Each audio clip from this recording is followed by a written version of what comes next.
Cumprimento a todos os meus irmãos com a paz de Jesus. Seja bem-vindo ao estudo da lição da Escola Sabatina deste novo trimestre sobre o Apocalipse. Revelações do nosso Senhor Jesus Cristo. As três mensagens do Apocalipse. Mensagens escritas pelo próprio Jesus. Três eventos ocorreram em 1844. No dia 15 de outubro, antes do grande desapontamento em um lar piedoso luterano, na Alemanha, nasceu Friedrich Nietzsche, que se tornaria um ateu influente. Ou melhor, não um ateu, mas um revoltado contra Deus. Isso era o que Nietzsche era, um revoltado contra Deus. Acreditava que Deus estava morrendo no Ocidente. Nietzsche protestou contra a influência moral da religião cristã, depreciando-a como uma moralidade escrava, a moralidade dos fracos, que, para se proteger dos mais fortes, inventaram ideias bobas como amem os seus inimigos. Para Nietzsche, a modernidade precisava ir além das noções de bem e mal. Em seu livro Assim Falou Zaratustra, um personagem declara: esmague as velhas tábuas da lei, se referindo aos 10 mandamentos. Nietzsche era um revoltado contra Deus. O ateu, ele não crê em Deus, não crê que exista Deus. O ateu não pode estar revoltado com Deus porque ele não crê na existência de Deus. Porém, Nietzsche, ele era de um lar cristão, ele recebeu uma influência cristã durante toda a sua infância, mas ele se rebelou contra Deus. Em 1844, também, Karl Marx escreveu a obra Manuscritos Econômicos e Filosóficos de 1844. Esta obra foi publicada em 1932 pela União Soviética. Os manuscritos de Marx mostram o desenvolvimento inicial da ideologia de Marx, que defendia uma realidade materialista que se movia por etapas econômicas até que os trabalhadores do mundo se unissem e destruíssem seus opressores capitalistas e criassem uma utopia na Terra. Uma utopia que nunca se tornou verdade. Mas, em 1844, também Charles Darwin, no ensaio de 1844, ele produziu uma das primeiras expressões da teoria evolucionista. Somente em 1859, Charles Darwin publicou o seu livro Origem das Espécies. Publicou a teoria de que a vida na Terra teria surgido de um ancestral comum por meio de processos naturais e acidentais. Queridos, em 1848, também, queridos, surgiu o espiritismo moderno. Aconteceram aqueles fenômenos demoníacos lá na casa das irmãs Fox, no estado de Nova York. Foi em 1848. Veja que por volta de 1844 e 1848 surgiram então os grandes enganos de Satanás, enganos mundiais, como o marxismo, como o evolucionismo, como o espiritismo. Queridos, tudo isso era um esforço de Satanás para neutralizar a mensagem profética mundial que começaria a ser pregada em 1844, a mensagem dos 3 anjos de Apocalipse 14. Por quê? Porque no ano de 1844 acabaram os 2.300 anos de Daniel 8:14. Esta grande profecia, a maior profecia de tempo profético da Bíblia, 2.300 anos, que começaram lá em 457 a.C., acabaram exatamente em 1844 depois de Cristo. E Satanás, que entende as profecias, mas não obedece a Deus, não ama a Deus, ele planejou criar também em 1844 e nos anos seguintes os maiores enganos do mundo: evolucionismo, comunismo, espiritismo, tudo para neutralizar a verdade que se chama Revelações de Jesus no Apocalipse. Contra Karl Marx, o movimento adventista proclama que não é este mundo que vai se transformando humanamente em um paraíso para os seres humanos, não. Mas é o reino do nosso Senhor Jesus Cristo que será implantado, e um novo céu e uma nova terra. Este é o sonho de Deus, não o sonho de Marx, mas o sonho de Deus para os filhos e filhas de Deus, gerados pelo Espírito Santo. Contra Darwin, Charles Darwin, o movimento adventista do sétimo dia ensina que a vida se originou não num jardim zoológico, mas no jardim do Éden. Sim, nossos ancestrais não foram orangotangos e chimpanzés, mas os nossos ancestrais foram Adão e Eva, criados à imagem e à semelhança de Deus, lá no jardim do Éden. Numa semana de 7 dias, no 6º dia, Deus criou Adão e Eva. E no 7º dia, abençoou, descansou e santificou. Este é o ensinamento bíblico pregado pelos adventistas do 7º dia contra a doutrina satânica darwinista do evolucionismo. E, queridos, contra Nietzsche, este revoltado contra Deus, o movimento adventista do 7º dia proclama que não só que Deus existe, sim, Deus existe, Deus não morreu, não.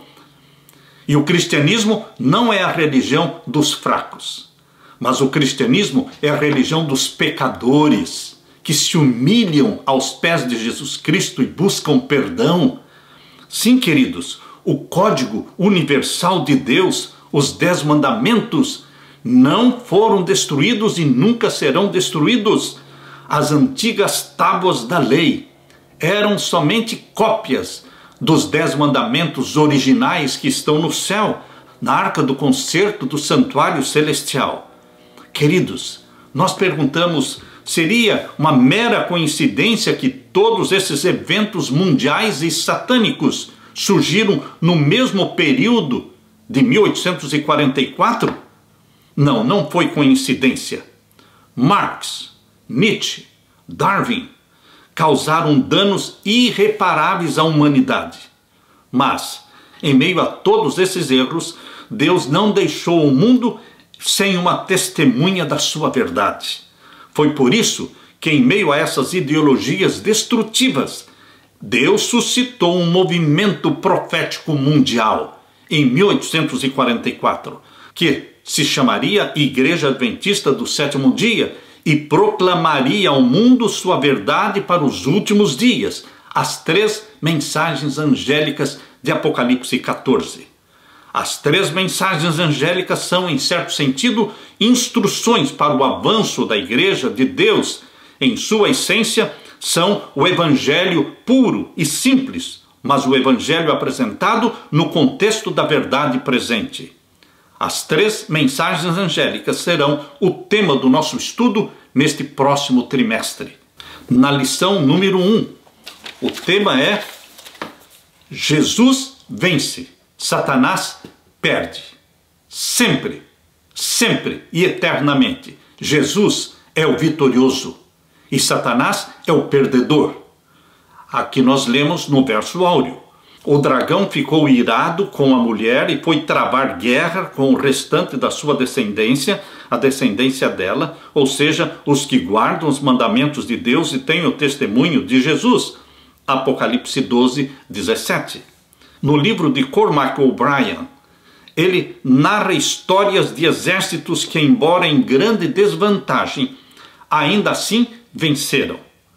Conta do exército de 55.000 soldados de Aníbal, de Cartago, que derrotou o invencível exército romano de 80.000 soldados, e a incrível história do exército grego de Alexandre o Grande, que venceu a batalha contra o Império da Medo-Pérsia. Queridos, nós também estamos em uma batalha de vida ou morte contra um inimigo astuto, que é Satanás. Estamos em desvantagem numérica? Pergunto eu. Será que nós estamos em desvantagem numérica? Eu creio que não. Porque muito mais são aqueles que estão conosco do que aqueles que estão com Satanás. Você e eu precisamos entender que para cada anjo mau, para cada demônio que existe na terra, existem 2 anjos bons, santos, puros, agentes poderosos de Deus. É o dobro o exército de nosso Senhor Jesus Cristo. Eu quero que você medite um pouco naquilo que está no 2º livro de Reis, capítulo 6. Abra sua Bíblia no 2º livro de Reis, o capítulo 6. Vamos ver então o verso 15 e 16. 2º livro de Reis, capítulo 6, verso 15 e 16. Aqui diz assim: e o moço, falando do servo do profeta Eliseu, e o moço do homem de Deus se levantou muito cedo e saiu, e eis que um exército tinha cercado a cidade com cavalos e carros. Então o seu moço lhe disse: ai, meu senhor, que faremos? O servo do profeta Eliseu ficou apavorado, porque ele viu o exército inimigo cercando a cidade. E o verso 16 diz: e ele disse: não temas, porque mais são os que estão conosco do que os que estão com eles. E orou Eliseu e disse: Senhor, peço-te que lhe abras os olhos para que veja. E o Senhor abriu os olhos do moço e viu, e eis que o monte estava cheio de cavalos e carros de fogo em redor de Eliseu. Queridos, muito mais são aqueles que estão conosco do que os que estão com Satanás. Aparentemente, você e eu, que amamos a Jesus e que pertencemos ao exército de Jesus Cristo, aparentemente nós estamos em desvantagem numérica. Mas como provou o profeta Eliseu, ele disse: muito mais são os que estão conosco do que os que estão com Satanás. Queridos, nós temos Jesus Cristo ao nosso lado, o grande vencedor, que nunca perdeu uma batalha. Nós temos 2 anjos para cada demônio. O tema do último livro da Bíblia, o Apocalipse, é Jesus vencendo. Sempre venceu e sempre vencerá. E Satanás perdendo, sempre perdeu. E perderá também na última batalha do Armagedon. O cerne desta batalha está descrito exatamente em Apocalipse capítulo 12. Foco do nosso estudo durante esta semana. Esse estudo nos preparará para compreender Apocalipse 14 e as 3 mensagens angélicas. Aleluia! Na parte de domingo, a batalha no céu. A batalha entre o bem e o mal começou num lugar que ninguém suspeitaria que poderia começar, exatamente no céu. Foi ali que um anjo que foi criado perfeito, como diz Ezequiel capítulo 28, Satanás, um querubim ungido, criado perfeito, foi ali que ele se rebelou contra Deus. O Apocalipse capítulo 12 apresenta uma série de episódios dramáticos, retratos do conflito de longa data entre o bem e o mal, que começou aonde? No céu, mas terminará na terra. Esses episódios nos levam ao fluxo do tempo, desde a cena inicial da rebelião de Satanás no céu até os seus ataques ferozes contra o povo de Deus nos últimos dias. Você e eu sentimos na pele esse conflito entre o bem e o mal. Mas nós estamos ao lado do vitorioso Jesus Cristo. Aleluia! Abra sua Bíblia e vamos ler Apocalipse capítulo 12 e os versos 7 até o verso 9. Apocalipse capítulo 12 e os versos 7 até o verso 9. Você pode ler comigo agora. Aqui diz: e houve batalha no céu. Miguel e os seus anjos batalhavam contra o dragão, e batalhava o dragão e os seus anjos. Entenda, meu querido irmão, que Miguel é o nome de guerra do nosso Senhor Jesus Cristo. Sempre que ele está em batalha contra Satanás, o nome que ele usa é Miguel. Miguel significa aquele que é igual a Deus. Somente um é igual a Deus, o Filho. O Filho é igual ao Pai, ambos de natureza divina e eterna. Por isso diz aqui que Miguel e os seus anjos, 2/3 dos anjos permaneceram leais a Deus. Por isso são 2 anjos bons contra um anjo mau. Nessa luta, neste conflito entre o bem e o mal, sempre o exército do nosso Senhor Jesus Cristo tem um número muito maior. Miguel e os seus anjos batalhavam contra o dragão, e batalhava o dragão e os seus anjos. Verso 8. Mas não prevaleceram, nem mais o seu lugar se achou nos céus, porque eles foram expulsos do céu. Satanás e os seus anjos foram expulsos do céu e foram expulsos para o planeta Terra. Quando eles foram expulsos para o planeta Terra, Adão e Eva ainda não estavam aqui. Ainda não tinha acontecido a semana da criação. Existia o planeta, mas não existia vida no planeta. Gênesis capítulo 1, verso 2, que começa falando da criação do planeta Terra, ali mostra que Deus deu vida e deu forma ao planeta Terra depois da expulsão de Satanás. Qual é a prova disso? A prova é de que no sexto dia da semana da criação, quando Deus criou Adão e Eva, já mostrou para eles a árvore da ciência do bem e do mal no meio do jardim. E disse Deus para Adão e Eva em Gênesis capítulo 2, verso 17 e 18, desta árvore vocês não vão comer, vocês não devem nem mesmo se aproximar dela. Seria o único lugar em que Satanás os tentaria. Quando Adão e Eva foram criados no sexto dia, Deus explicou para eles sobre a rebelião que teria acontecido no céu. E quem era Lúcifer? O anjo que foi criado perfeito, mas que se rebelou contra Deus e que agora era Satanás, inimigo e adversário de Deus, e que tentaria Adão e Eva ali na árvore da ciência do bem e do mal. Queridos, Adão e Eva não eram ingênuos no ponto de não conhecerem a existência de Satanás. Eles conheciam, Deus explicou para eles. Por isso, queridos, a Bíblia ensina que quando Satanás foi expulso do céu, como diz aqui em Apocalipse 12, verso 9, lemos aqui: e foi precipitado o grande dragão, antiga serpente, chamado Diabo e Satanás, que engana todo mundo. Ele foi precipitado na terra e os seus anjos foram lançados com ele. Isto aconteceu antes da semana da criação. Existia o planeta, mas lá em Gênesis capítulo 1, verso 2, diz que o planeta era sem forma e vazio, e existia trevas sobre a face do abismo. Trevas sobre a face do abismo. Queridos, o planeta só recebeu forma, simetria e vida após a expulsão de Satanás do céu. Queridos, quando Deus criou a família humana, criou-a para ser, sim, um lugar para o nascimento do seu filho. A família humana foi criada para ser o lar do Filho de Deus. O plano de Deus para resgatar a família humana já existia quando Deus criou Adão e Eva. O pecado já existia no céu e Satanás já estava no planeta Terra, mas ainda não existia vida aqui. Por isso, quando Adão e Eva foram criados, foram orientados por Deus para não se submeter ao domínio de Satanás. Por quê? Ele os tentaria na árvore da ciência do bem e do mal.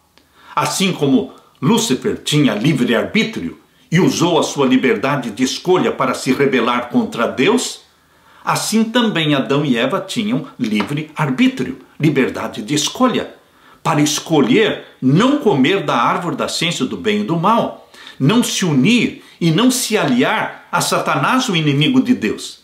Mas você conhece a história de Gênesis capítulo 3, que Eva cobiçou o fruto e comeu do fruto e deu também para o seu marido. E eles pecaram, se tornaram aliados de Satanás, transferindo para Satanás o domínio do planeta Terra. Foi esse domínio do planeta Terra que Jesus Cristo veio para reconquistar. Jesus Cristo se tornou um de nós, se tornou membro da família humana, carne da nossa carne, sangue do nosso sangue, para resgatar a família humana, para resgatar o planeta Terra, para ter aquela soberania que Adão e Eva perderam quando pecaram, quando se submeteram a Satanás. Queridos, a liberdade de escolha é um princípio fundamental do governo de Deus, tanto no céu como na terra. Deus não criou robôs, nem no céu e nem na terra. Criados à imagem divina, nós como seres humanos podemos fazer escolhas morais. O poder da escolha está estreitamente alinhado com a capacidade de amar. Tirando o poder da escolha, destrói-se a capacidade de amar, pois o amor nunca pode ser forçado ou coagido. O amor é uma expressão de livre arbítrio. Cada anjo do céu foi confrontado com a escolha de retribuir o amor de Deus ou de se afastar em egoísmo, arrogância e orgulho. Assim como os anjos celestiais foram confrontados pelo amor como uma escolha eterna, o Apocalipse apresenta a cada um de nós escolhas eternas no conflito final da terra. Nunca houve neutralidade no conflito. Quem não é por mim é contra mim, disse Jesus Cristo em Lucas capítulo 11, verso 23. Quem comigo não ajunta, espalha. É impossível existir neutralidade. Ou nós estamos totalmente ao lado de Jesus Cristo, ou estamos totalmente ao lado de Satanás. São dois senhores, o senhor do bem, o senhor do mal, são dois exércitos, e você, meu querido irmão, e eu, nós escolhemos de que lado vamos estar, de corpo inteiro. Não haverá neutralidade na guerra final. Assim como cada anjo escolheu o lado de Jesus ou o lado de Lúcifer, a humanidade será levada à escolha final e irrevogável no fim dos tempos. Quem terá essa lealdade, adoração e obediência? A quem você vai ser leal, obediente e submisso? Você escolhe a quem obedecer, a quem ser leal. Esse sempre foi o ponto em questão e ainda será, contudo de forma mais dramática na crise final da história da Terra. Diante disso, eis a notícia incrivelmente boa. Apocalipse 12 descreve o triunfo do nosso Senhor Jesus Cristo. E você e eu, usando o livre-arbítrio que temos, deveremos fazer a escolha do lado de Jesus ao lado do vencedor. É maravilhoso poder escolher um lado em uma batalha na qual sabemos de antemão que o vencedor é Jesus. Você escolhe estar ao lado de Jesus, já sabendo de antemão que ele é o vencedor, sempre foi o vencedor e assim será. Queridos, Deus colocou na sua mão o poder da escolha, o poder da vontade. Nós não temos poder para vencer a Satanás em nós mesmos, mas nós temos o poder da escolha para decidir ficar ao lado de Jesus Cristo. E Jesus Cristo é quem é o grande vitorioso. E esta vitória de Jesus será sua e minha também. Aleluia! Na parte de segunda-feira, o ataque satânico. Desde o início, Satanás procurou destruir a Jesus. Para Satanás seria muito mais vantagem destruir Jesus já recém-nascido. Por isso ele tentou tirar a vida do Filho de Deus quando ele recém-nasceu. Lembra-se vocês do plano satânico que moveu o coração do rei Herodes para destruir e tirar a vida de todas as crianças de 2 anos para baixo? Aquela foi a primeira tentativa de destruir o Filho de Deus, que recém tinha nascido. Mas Deus, o Pai, não permitiu. Seria uma injustiça destruir o Messias ainda recém-nascido. Quando Adão e Eva pecaram, eles não eram crianças. Adão pecou como um ser adulto, maduro, racional. Mas Jesus Cristo veio como sendo o segundo Adão. Jesus Cristo veio para começar onde Adão caiu. Por isso, Jesus Cristo teria que crescer, se desenvolver, ele precisava ser batizado pelo Espírito Santo, e então o Espírito Santo o conduziria para o deserto, como diz Mateus capítulo 4, verso 1, ali fala que depois de Jesus Cristo ter sido batizado, quando ele saiu das águas, o Espírito Santo desceu sobre ele. Ali foi o batismo do Espírito Santo, porque o Espírito Santo desceu sobre ele e a voz do Deus Pai foi ouvida dizendo: este é o meu Filho amado em quem tenho prazer. E Mateus capítulo 4, verso 1 diz: e então o Espírito Santo o conduziu para o deserto para ser tentado pelo diabo. Queridos, ali iniciou o ministério terrestre de Jesus Cristo, depois de ter sido ele batizado pelo Espírito Santo.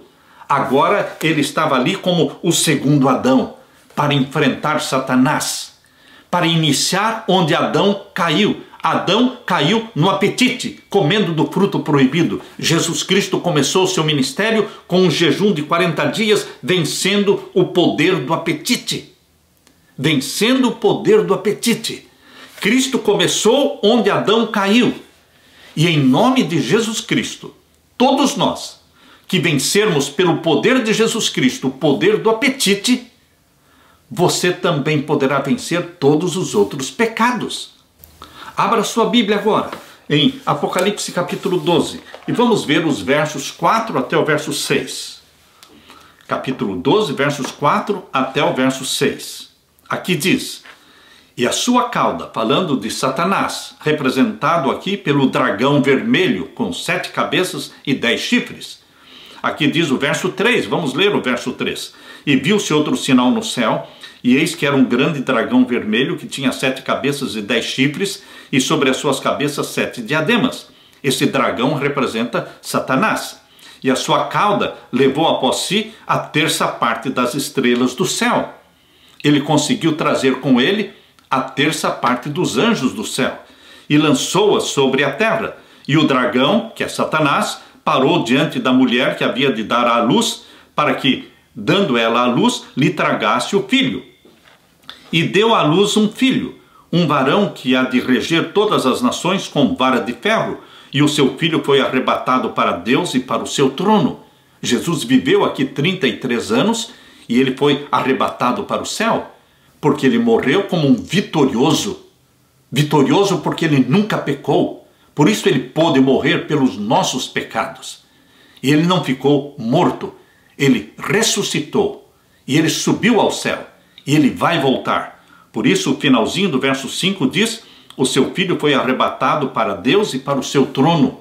E o verso 6: e a mulher, a igreja do nosso Senhor Jesus Cristo, que permaneceu na terra, e a mulher fugiu para o deserto, onde já tinha lugar preparado por Deus para que ali fosse alimentada durante 1260 dias. Aqui nós temos uma profecia de 1260 dias proféticos.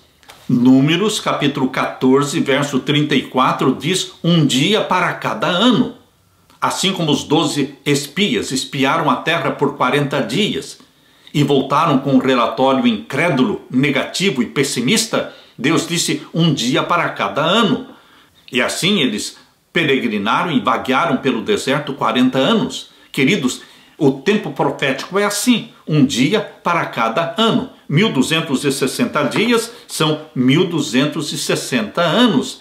É o tempo de perseguição de Satanás contra a igreja de Cristo durante a Idade Média. Abra também a sua Bíblia em Efésios capítulo 5. Efésios capítulo 5, vamos ler então o verso 25 a 27. Efésios capítulo 5 e os versos 25 a 27.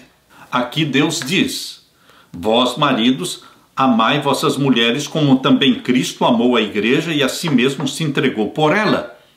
A mulher representa a igreja de Deus, a quem Jesus amou e deu a vida por ela. Verso 26. Para santificar. Eis o propósito de Jesus para com a sua igreja, para com você, para comigo. O que ele quer fazer? Santificar você, purificando-a, purificar você, com a lavagem da água pela palavra, para apresentar a si mesmo igreja gloriosa, sem mácula, nem ruga, nem coisa semelhante, mas santa e irrepreensível. Veja o alto padrão de santidade que Jesus colocou para a sua igreja, para você e para mim. Queridos, Deus quer implantar o caráter de Jesus em você. Deus tem um alto padrão de santidade para a sua igreja. Apresentar-se a si mesmo igreja gloriosa, sem mácula, sem ruga, nem coisa semelhante, mas santa e irrepreensível. É isso que Deus sonha para você. A pureza de Jesus, a santidade de Jesus. Queridos, e o verso 32 diz: grande é este mistério, digo, porém, a respeito de Cristo e da igreja. A igreja é a esposa de nosso Senhor Jesus Cristo. Ele é o noivo. Queridos, nós deveremos ser apresentados diante de Jesus Cristo como pessoas santas, porque Ele é santo. Mente pura, porque Ele nos dá a mente dele. Na Bíblia, o cetro é símbolo do domínio ou governo. É símbolo de um governo indestrutível, todo-poderoso e invencível. Jesus enfrentou todas as tentações que experimentamos e foi vencedor. Aleluia! O diabo é um inimigo derrotado. Pense assim, o vencedor é Jesus Cristo. E se você e eu estamos com Jesus, nós também somos vencedores. Cristo triunfou sobre Satanás durante a sua vida, morte e ressurreição. Visto que Jesus já derrotou a Satanás na cruz do Calvário, podemos ser vitoriosos também. A vitória de Cristo foi completa, mas o grande conflito entre Cristo e Satanás ainda não acabou. No entanto, quando aceitamos pela fé o que Cristo fez por nós, nossa dívida de pecado é cancelada, aleluia, e os nossos pecados são perdoados, louvado seja Deus. Perante Deus somos perfeitos, cobertos pela justiça de Cristo. Paulo escreveu sobre ser achado nele, não tendo justiça própria, que procede da lei, mas aquela que é mediante a fé em Cristo, a justiça que procede de Deus, baseada na fé. Efésios 3:9. Se somos perdoados, não há nada de que possamos ser acusados. Jesus conquistou e venceu para sempre o pior que o pecado e o mal poderiam lhe fazer. Jesus atacou o mal e o venceu. Aleluia! Quando aceitamos a Jesus pela fé, a vitória de Jesus também é nossa. Creia nisso, meu querido irmão. E permita que Jesus lhe dê, implante em você a mente de vencedor. Uma mente que sempre vai repetir: eu posso todas as coisas em Cristo que me fortalece. Aleluia! Na parte de terça-feira, aceitando a vitória de Jesus. Oh, queridos, a batalha é de Deus. Nós lemos na história do rei Josafá. Ele colocou os cantores e os sacerdotes na frente do exército e eles iam louvando a Deus. E enquanto eles louvavam a Deus, os inimigos estavam sendo destruídos. Por quem? Não pelo exército de Israel, mas pelo próprio Deus. Deus disse: minha é a batalha, eu vencerei. Vocês vejam o que eu vou fazer. Queridos, aceitar a vitória de Jesus é entender que a batalha é de Deus. Nós nos colocamos ao lado de Jesus Cristo, mas é Ele quem batalha as nossas guerras. E Ele nos dá a vitória. Jesus Cristo foi vitorioso no céu, expulsando Satanás. Jesus Cristo foi vitorioso no deserto. Durante os 40 dias de jejum, Ele venceu a Satanás. Nas 3 tentativas satânicas para destruir Jesus, Jesus Cristo foi vitorioso. Jesus Cristo venceu a Satanás na cruz. Por quê? Ele morreu sem pecado. Por isso Ele pôde incorporar os nossos pecados, morrendo pelos nossos pecados, mas Ele mesmo nunca praticou pecado. Por isso Ele venceu a Satanás no Getsêmani, Ele venceu a Satanás na cruz do Calvário e Ele venceu a Satanás na ressurreição, deixando o túmulo vazio, a sepultura aberta e proclamando: eu sou a ressurreição e a vida, e aquele que crê em mim, ainda que morra, eu o ressuscitarei. Jesus Cristo vencerá Satanás mais uma vez, na última grande guerra, chamada de Armagedon. Queridos, Jesus Cristo é sempre o vitorioso. Você quer a vitória de Jesus? Ela está à sua disposição. Você pode reivindicar a vitória de Jesus pela fé nele. Jesus nunca perdeu uma batalha contra Satanás. Ele é o poderoso conquistador, vencedor sobre o mal. Uma coisa é acreditar que Jesus foi vitorioso sobre as tentações de Satanás. Outra, bem diferente, é acreditar que a vitória de Jesus também é sua vitória, é minha vitória. Apocalipse capítulo 12, verso 10. Abra sua Bíblia. Apocalipse capítulo 12 e o verso 10. Eis aqui como é que nós poderemos nos apropriar da vitória de Jesus. Apocalipse capítulo 12 e o verso 10. Convido você para que leia comigo. E ouvi uma grande voz no céu, que dizia: agora chegada está a salvação e a força e o reino do nosso Deus e o poder do seu Cristo, porque já o acusador de nossos irmãos é derribado, o qual diante do nosso Deus os acusava de dia e de noite. Até quando Satanás pôde ter acesso ao céu, acusando os filhos de Deus diante de Deus? Até a morte de Cristo na cruz. No Antigo Testamento, Satanás representava o planeta Terra, a família humana, nos concílios do céu. Exatamente como Jó capítulo 1 e Jó capítulo 2 nos explicam. Satanás ia aos concílios do céu representando a família humana. Isso durou até a morte de Jesus na cruz. Mas quando Jesus Cristo morreu sem pecado, morreu pelos nossos pecados, ressuscitou e subiu ao céu, ele se tornou o representante da família humana. E nunca mais Satanás deixou o planeta Terra. Ele está preso ao planeta Terra para todo sempre. E assim ele ficará durante os 1000 anos, continuará preso no planeta Terra, sem forma e vazio, porque o planeta Terra vai se tornar trevas e abismo durante os 1000 anos. Os 1000 anos em que você e eu vamos estar no céu com Jesus, Satanás estará preso no planeta Terra, que se tornará um abismo. Queridos, Satanás é o derrotado, Jesus é o grande vencedor. E Jesus Cristo, quando morreu na cruz, foi declarada a vitória dele. Por isso, Apocalipse 12, verso 10, precisa ser entendido como uma referência à morte de Jesus na cruz, quando ele derrubou Satanás pela segunda vez. A segunda vez que Jesus derrubou Satanás, derrubou como representante da família humana no céu. Nunca mais Satanás seria representante da família humana. A primeira queda de Satanás está em Apocalipse 12, verso 7, quando ele foi expulso do céu na qualidade de um anjo. Mas, queridos, agora em Apocalipse 12, verso 10, está falando da segunda queda de Satanás como representante da família humana. Por isso diz aqui, capítulo 12, verso 10, e ouvi uma grande voz no céu que dizia: agora chegada está a salvação e a força e o reino do nosso Deus e o poder do seu Cristo. Quando é que foi declarada a vitória de Jesus Cristo? Quando ele morreu na cruz do Calvário, sem pecado. Aqui diz, queridos, e o reino do nosso Deus e o poder do seu Cristo, porque já o acusador de nossos irmãos é derribado, o qual, diante do nosso Deus, os acusava de dia e de noite. Jesus Cristo é o grande vitorioso. Embora a batalha ainda se alastre intensamente pela terra, Satanás perdeu, ponto final.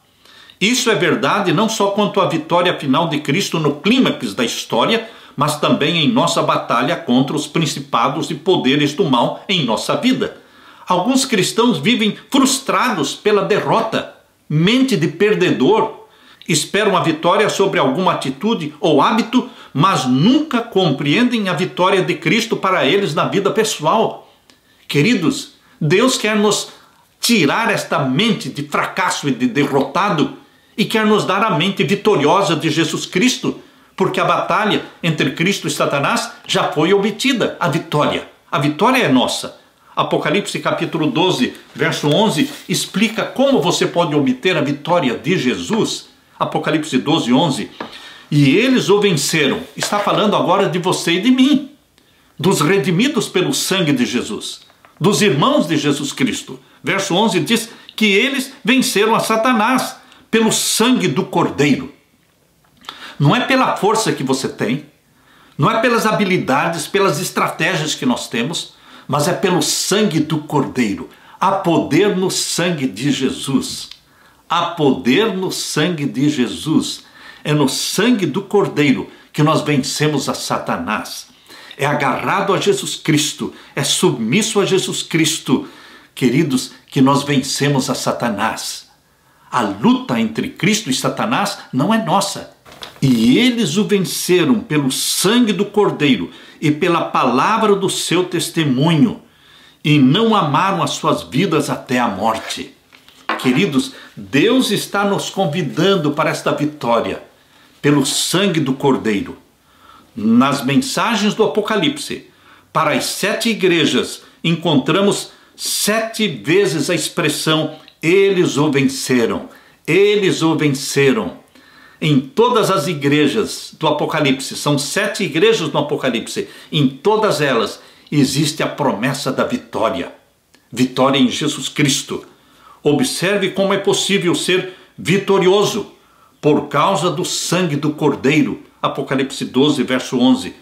Em Apocalipse 5, 6, em visão profética, João olhou para o céu e viu um cordeiro que parecia que tinha sido morto. O sacrifício de Cristo é o foco da atenção de todo o céu. Não há nada mais sublime do que a cruz para demonstrar o amor infinito e insondável de Deus. Quando aceitamos pela fé o que Cristo fez por nós na cruz e continua fazendo por nós no santuário celestial, nossa dívida é cancelada e somos perfeitos aos olhos de Deus. Aleluia! Perfeitos aos olhos de Deus, porque Deus vê Jesus Cristo em você. Nossos pecados são perdoados. Foi expulso o acusador dos irmãos de Cristo, Apocalipse 12, 10. Somos redimidos, somos vitoriosos, somos salvos, não por nossos méritos, mas por causa das vitórias de Cristo em nosso favor. Por causa do sangue do Cordeiro, você e eu somos vitoriosos. Alegremo-nos com a vitória que Jesus nos dá. Aleluia! Na parte de quarta-feira, a mulher no deserto. A Igreja de Deus perseguida durante a Idade Média. 1260 anos de perseguição durante a Idade Média. Perseguições papais, perseguições jesuítas contra esta igreja que é fiel e que guarda os mandamentos de Deus. Lembre-se, meu querido irmão, neste conflito entre o bem e o mal que ainda não acabou, ainda haverá mais perseguição contra a mulher. A ira de Satanás, a cólera de Satanás não acabou. Ele ainda continuará perseguindo a igreja de Deus que guarda os mandamentos de Deus agora nesta última crise. Abra sua Bíblia em Apocalipse 12 e o verso 6. Capítulo 12, verso 6 diz: E a mulher fugiu para o deserto, onde já tinha lugar preparado por Deus para que ali fosse alimentada durante 1260 dias. A história vai se repetir. A história que aconteceu de perseguição e de morte de mártires durante a Idade Média, durante 1260 anos, essa história vai se repetir. Agora, no tempo do fim, de uma forma abreviada, a lei dominical volta a existir e a perseguição aos que guardam os mandamentos de Deus volta a acontecer. E alguns mártires ainda darão sua vida por Jesus Cristo. Por quê? Porque o número dos mártires ainda não se completou. Apocalipse capítulo 6 diz claramente que o número dos mártires ainda não se completou. Capítulo 6 e o verso 11. E foram dadas a cada um compridas vestes brancas, e foi-lhes dito que repousasse ainda um pouco de tempo, até que também se completasse o número dos seus conservos e seus irmãos, que haveriam de ser mortos como eles foram. O número dos mártires ainda vai se completar nesta última perseguição contra o povo de Deus, perseguição chamada de angústia qual nunca houve. Vai começar com o decreto dominical e o povo de Deus será perseguido. A história se repete, mas de uma forma bem abreviada. Não serão 1260 anos de perseguição novamente. Graças a Deus não. Serão somente 1260 dias, 3 anos e meio, uma curta perseguição contra o povo de Deus, que guarda os mandamentos de Deus e que não aceita o sinal da besta. Meu querido irmão, aqui no capítulo 12, verso 14 a 16, fala da perseguição da Idade Média, mas é um reflexo daquilo que vai acontecer agora no tempo do fim. Leia comigo, capítulo 12, verso 14 a 16. E foram dadas à mulher 2 asas de grande águia, para que voasse para o deserto, ao seu lugar, onde é sustentada por um tempo, e tempos metade de um tempo, fora da vista da serpente. Quem sustenta a mulher durante a perseguição é Deus. Assim como Deus sustentou o profeta Elias, durante 3 anos e meio de perseguição de Jezabel contra ele. Queridos, a Jezabel dos últimos dias é a Jezabel papal, que vai perseguir o povo de Deus. Assim como Jezabel perseguiu e queria matar Elias, durante 3 anos e meio, Deus sustentou Elias na casa de uma viúva pobre, não deixando faltar farinha na panela, não deixando faltar azeite na botija. Queridos, Deus proveu o azeite e a farinha, proveu o pão e a água para Elias, o profeta, na casa da viúva por 3 anos e meio. Deus vai cuidar dos seus profetas, do seu remanescente no tempo do fim. Os que guardam os mandamentos de Deus e têm a fé de Jesus Cristo serão sustentados agora no tempo do fim, assim como o profeta Elias. Serão sustentados por 3 anos e meio.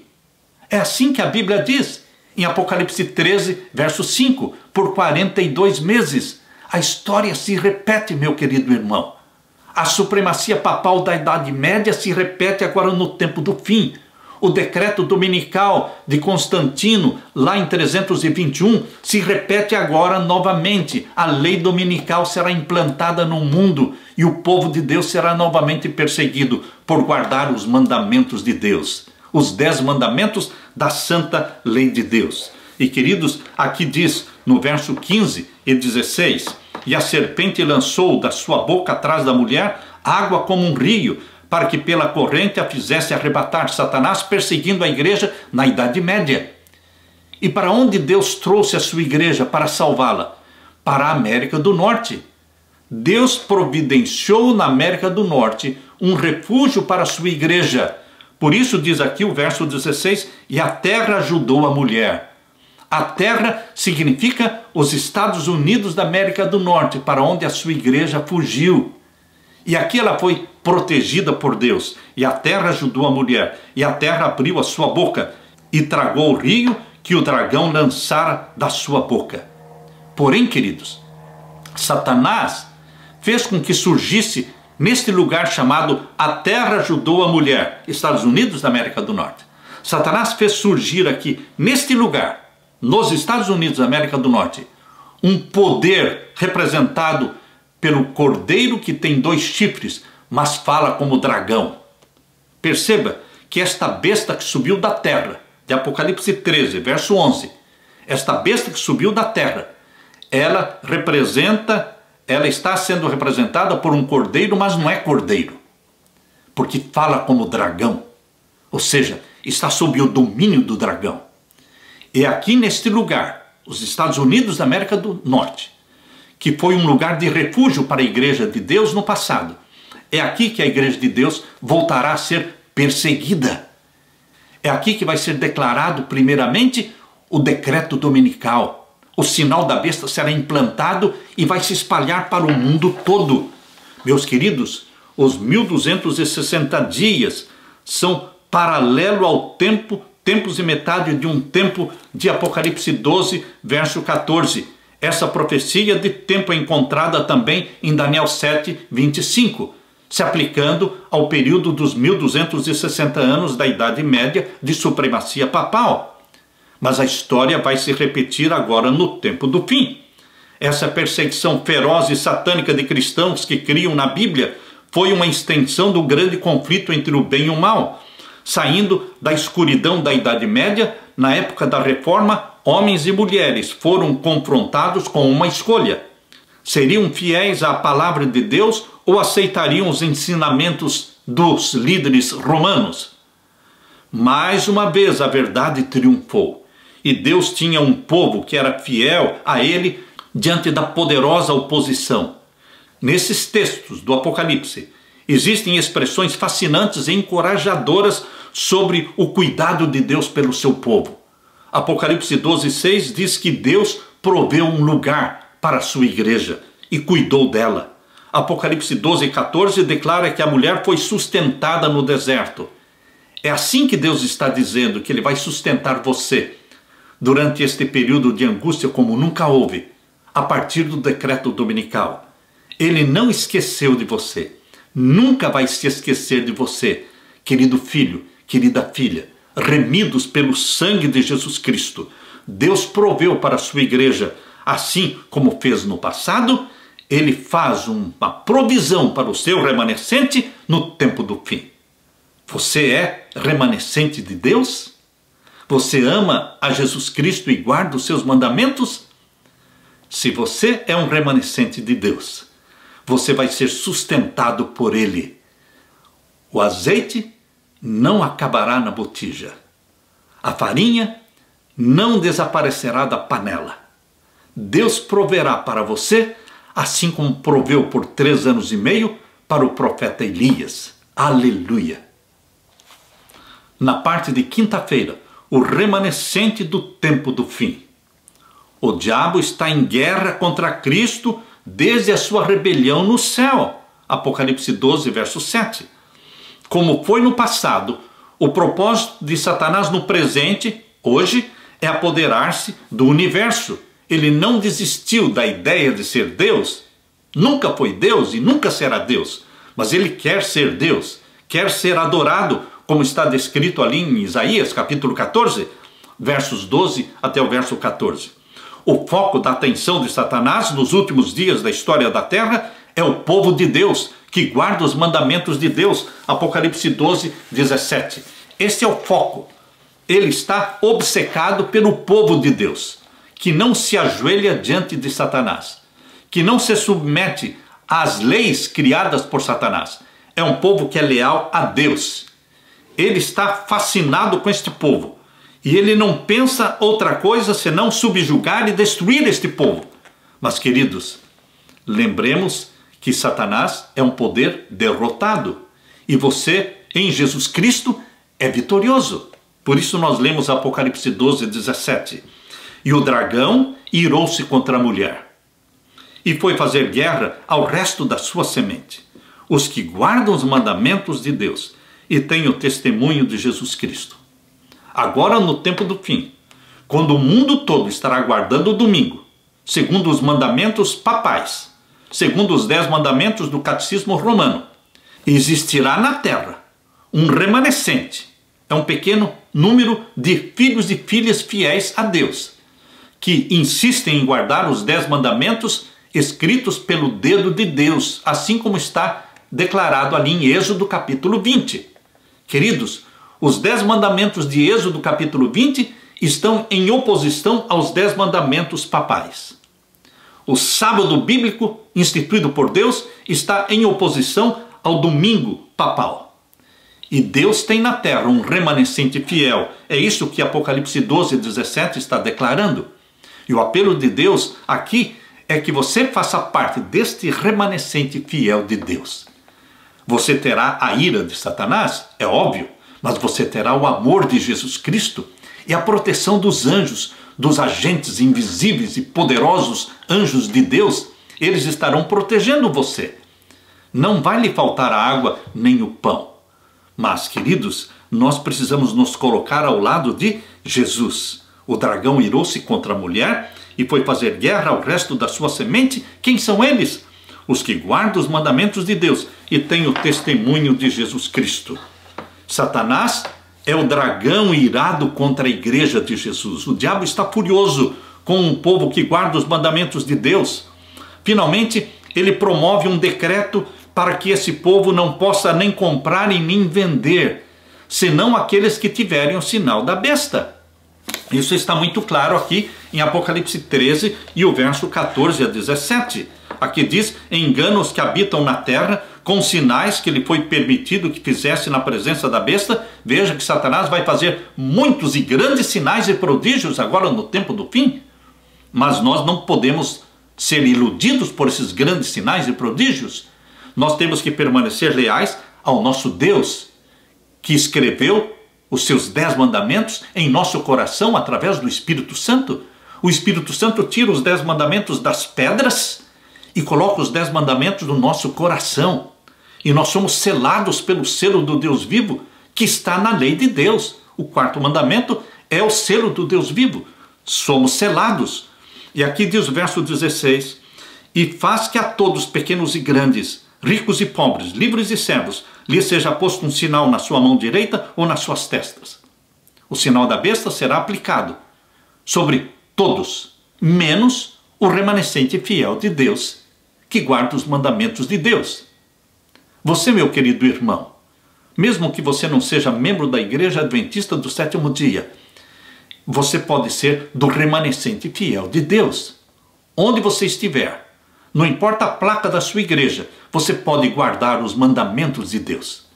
Você pode se opor ao sinal da besta e declarar fidelidade e lealdade aos mandamentos de Deus e a fé em Jesus Cristo como nosso Salvador. Meu querido irmão, minha querida irmã, Deus está convocando você para este grupo de remanescentes fiéis. Se Satanás não pôde destruir a Cristo, ele tentará destruir o objeto das mais profundas afeições de Jesus, a sua igreja. Você é a igreja de Deus. A última guerra da terra não está centralizada no Oriente Médio e nos vários conflitos ali, mas na mente do povo de Deus espalhado no mundo.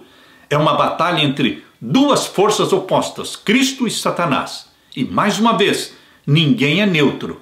Quem comigo não ajunta, disse Cristo, espalha. Quem não é por mim, é contra mim. A questão central na última guerra é quem terá a nossa lealdade. A quem você será fiel? Diante de quem você vai se submeter? Qual é o sinal que você vai receber? O sinal de Deus ou o sinal da besta? O céu clama por crentes encantados pelo amor de Cristo, redimidos por sua graça, comprometidos com seus propósitos, habilitados pelo Espírito Santo a obedecerem às suas ordens de tal maneira que estejam dispostos a enfrentar a própria morte pela causa de Cristo. O mundo caminha para uma grande crise. O mundo está envolvido já numa grande crise. E de que lado você está, meu querido irmão? É você um remanescente fiel? Não basta ser membro da igreja remanescente. Você precisa ser um remanescente. E o que é ser um remanescente? É guardar os mandamentos de Deus e crer em Jesus Cristo como o único Salvador. Ser um remanescente de Deus é não se conformar com o padrão do mundo. Enquanto o mundo todo estará obedecendo os mandamentos papais, você obedece os mandamentos de Deus. É isso que significa não se conformar com o mundo. Abra sua Bíblia e leia comigo Romanos capítulo 12, verso 1 e verso 2. Romanos capítulo 12, verso 1, verso 2, Deus está falando para você. Rogo-vos, pois, irmãos, pela compaixão de Deus.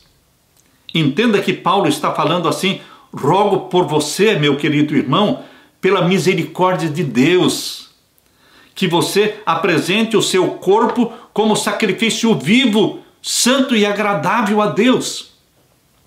O apelo de Deus para você é que você apresente diante dele um sacrifício vivo, santo e agradável, que é o seu corpo. O seu corpo é templo do Espírito Santo. O Espírito Santo vive em você. Por isso você não pode corromper este corpo, destruir este corpo. Você tem que apresentar este corpo como um sacrifício vivo, santo e agradável a Deus, diz aqui, que é o seu culto racional. Este é o culto que apresentamos diante de Deus. Nós dedicamos tudo o que temos e tudo o que somos a Deus, racionalmente. E aqui diz o verso 2, Romanos 12, verso 2. E não vos conformeis com este mundo. Não se conforme com os padrões do mundo. Não se conforme com as músicas do mundo. Músicas que muitas vezes estão sendo introduzidas na igreja. Não se conforme com o vestuário e as modas do mundo. Não se conforme com a comida e a bebida do mundo. Não é o que todo mundo come e bebe. O remanescente de Deus come e bebe diferentemente. O remanescente de Deus se veste diferente. O remanescente de Deus ouve músicas diferentes que são santas e sagradas. O remanescente de Deus sonha com o céu e não se conforma com o mundo.